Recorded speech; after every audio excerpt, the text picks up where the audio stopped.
Hi hello నమస్తే. మనతో ఉన్నారు డివోషనల్ కోచ్ శారదా గారు. నమస్తే మేడం. నమస్తే. మేడం, కొంతమంది జాబ్ చేస్తూ ఉంటారు, బిజినెస్ చేస్తూ ఉంటారు. వాళ్ళు ఫైనాన్షియల్గా అప్పుల్లో కూరుకుపోతూ ఉంటారు. వారి కోసం మంచి రెమెడీ అడుగుతున్నారు. మంచి క్వశ్చన్ బెట. నవ్వే డేస్ అప్పులు అనేది చాలా బాధపడుతున్నారు. అసలు అప్పులు చేయకోకుండా ఉండడమే మంచి లైఫ్ అన్నమాట. కొంతమంది చాలీచాలని లైఫ్ గడుపుతూ ఉంటారు. కొన్ని సిచ్యువేషన్స్ కారణంగా ఒక ఇల్లు కట్టడం ద్వారా అప్పు అవుతుంది. లేకపోతే ఒక అమ్మాయి ఉంది అంటే పెళ్లి చేయడం ద్వారా అప్పు అవుతుంది. లేకపోతే వాళ్ళ ఆర్థికంగా ఒక ప్లానింగ్ లేకపోవడం వల్ల ఎంత సంపాదించింది ఎలా ఖర్చు పెట్టాలనేది తెలియక కొంతమంది తక్కువ సంపాదిస్తారు, ఎక్కువ ఖర్చు పెట్టేస్తుంటారు. ఇలాంటి వాళ్ళెవ్వరూ గూడా అప్పులతో బాధపడుతూ ఉంటారు. కాబట్టి వాళ్ళు ఇప్పటి నుంచైనా అట్‌లీస్ట్ ఇప్పటి నుంచైనా ఒక మనీ ప్లానింగ్ అంటూ వేసుకోవాలి. మనీ ప్లానింగ్ చేసుకుంటూ మనకెంతొస్తుంది, మనం ఎంత ఖర్చు పెట్టాలి, అప్పులు కాకోకుండా ఉండాలి. అప్పు అంటే పెద్ద తప్పులాగా భావించాలి. ఎందుకంటే అప్పు చేసి పప్పు కూడు తినొద్దనే అంటారు. ఎవరైనా కానీ ఉన్న కూడు ఏదైనా సరే దాన్ని సర్దుకొని తిని బతకటానికి ప్రయత్నం చేయాలి గానీ అప్పు చేసి పప్పు కూడు తినొద్దని అంటుంటారు. ఎందుకంటే అది తిన్నప్పుడు చాలా రుచికరంగా ఉంటుంది. మళ్ళీ దాన్ని తీర్చాలంటే చాలా కష్టంగా అనిపిస్తుంది. అవునా కాదా? అలా ఇబ్బంది వాళ్ళంతకు వాళ్ళు చేసుకునేవే ఈ అప్పులు ఏవైనా కానీ ఇది పూర్వజన్మ కర్మాను సిద్ధాంతం ప్రకారమే ఆధారపడుతుంది. అప్పులనేది అందరికీ అవ్వవు. చాలా మందికి అప్పులు లేకోకుండా చాలా ఉన్న దాంట్లోనే హ్యాపీగా బతికేస్తారు. కొంతమంది ఒక్కరు సంపాదిస్తే నలుగురు టైం పాస్ చేస్తూ ఉంటారు. అప్పుడు ఫ్యామిలీకి సపోర్ట్ ఉండదు. ఒక బ్యాక్ బోన్ అనేది కంపల్సరీగా ఒక ఫ్యామిలీ. ఇప్పుడు వేడి నీళ్ళున్నాయి. మరుగుతున్న నీళ్లు పోసుకున్నాము అనుకోండి, మన చర్మం ఓడిపోతుంది కదా! అవును. ఇంట్లో ఒక్కరే సంపాదిస్తున్నారనుకోండి, అతని మీద బర్డెన్ బాగా పడుతుంది కదా! అదే దానికి వేడి నీళ్ళకి చల్లనీళ్ళు తోడయ్యారనుకోండి, ఆ కష్టం కొంచెం రిలీఫ్ అనిపిస్తుంది కదా! హమ్మయ్య! నాకేంట్లే నా భార్య సంపాదిస్తుంది. హమ్మయ్య! నాకేంట్లే నా కూతురు సంపాదిస్తుంది. హమ్మయ్య! నాకేంట్లే నా కొడుకు సంపాదిస్తున్నారు. నలుగురు 4 10,000 మిగిలిపెట్టినా ఒక నెలకి 50,000 అవుతుంది కదా! నలుగురు 10,000 ఖర్చు పెట్టుకున్న వాళ్ళకు ఒక 20,000 జీతం వస్తుందన్న మనిషికి ఒక 10,000 ఒక పొదుపు డబ్బాలో పెట్టేసుకున్నా 50,000 అవుతుంది. మిగిలింది వాళ్ళు 10,000 వాళ్ళు ఖర్చు పెట్టుకున్నా కూడా వాళ్ళు కూడా లగ్జరీగా సాక్రిఫైస్ అవుతూ బతకాల్సిన పని ఉండదు కదా! ఇప్పుడు ఒక 20,000 జీతం వస్తుంది ఫర్ ఎగ్జాంపుల్ అనుకో.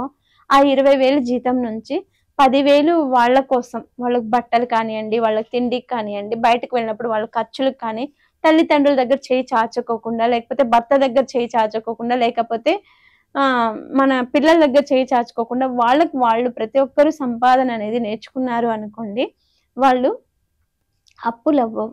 అదే ఒకే పర్సన్ ఇంట్లో ఉంటాడు, కష్టపడుతుంటాడు. రేయి పగులు కష్టపడుతుంటాడు.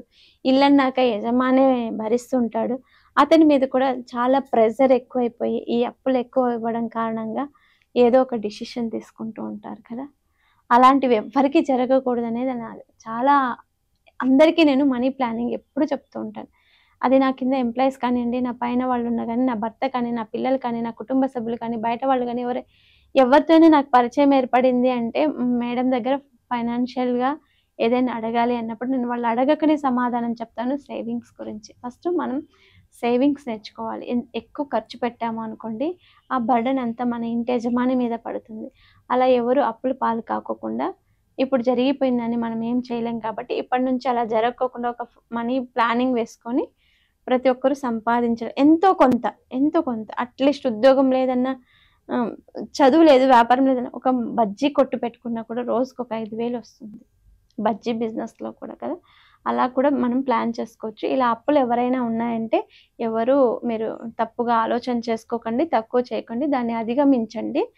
ఇలా అప్పులు ఎక్కువున్నాయి మాకు, డబ్బులు ఎలా తీర్చుకోవాలంటే అమావాస్య, పౌర్ణమిలు మనకి నెల వస్తూ ఉంటాయి కదా! మన ఇంట్లో ప్రతి ఒక్కరి ఇంట్లోనూ లవంగాలుంటాయి.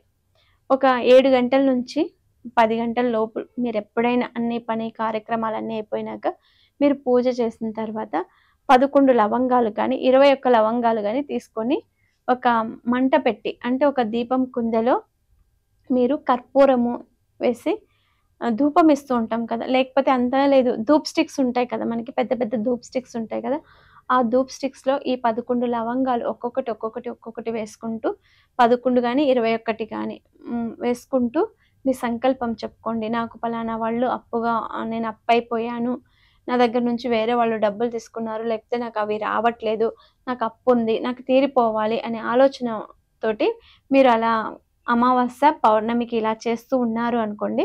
ఖచ్చితంగా మీ అప్పులైతే వాళ్ళు ఎవరైతే తీసుకొనుంటారో వాళ్ళు మీకిస్తారు. లేకపోతే మీకెక్కడైతే అప్పులయ్యుంటాయో అవి మీరు తీర్చటానికి అవకాశాలు, మార్గాలనేటివి కనిపిస్తుంది. లక్ష్మీ కటాక్షం కోసం లవంగాలైతే చాలా బాగా పనిచేస్తుంది. ఇది నమ్మకంతో చెయ్యాలి. ఇది చేశాను మేడం నాకు జరగలేదని మాత్రం దయచేసి చెప్పొద్దు. ఎందుకంటే ఎప్పటికీ జరగదు. ఒక్క రోజుకి ఎవ్వరికీ కూడా రిజల్ట్ రావు. చేస్తూ మీకే అనిపిస్తుంది ఇది కూడా ఒక మిరాకిల్ అని. ధనాకర్షణకి, జనాకర్షణకి మనకి ఒక్కొక్క వస్తువుకు ఒక్కొక్క విశిష్టత ఎలా ఉందో లవంగాలకు కూడా అలాంటి విశిష్టతే ఉంది. నమ్మకంతో చేయండి. నమ్మకమే దీనికి ఆయుధము. నమ్మకమే దీనికి పెట్టుబడి అన్నమాట. అమావాస్య, పౌర్ణమికి ఇలా ఎవరైతే చేశారో వాళ్ళకి ఖచ్చితంగా అప్పుల బాధ కొంచెం తగ్గుతుంది. ఎవరైనా మనకి ఇవ్వాలి అనుకున్న వాళ్ళు కూడా ఇస్తారు. మనం తీరాలన్నా కూడా తీరిపోతూ ఉంటాయి. Thank you so much madam.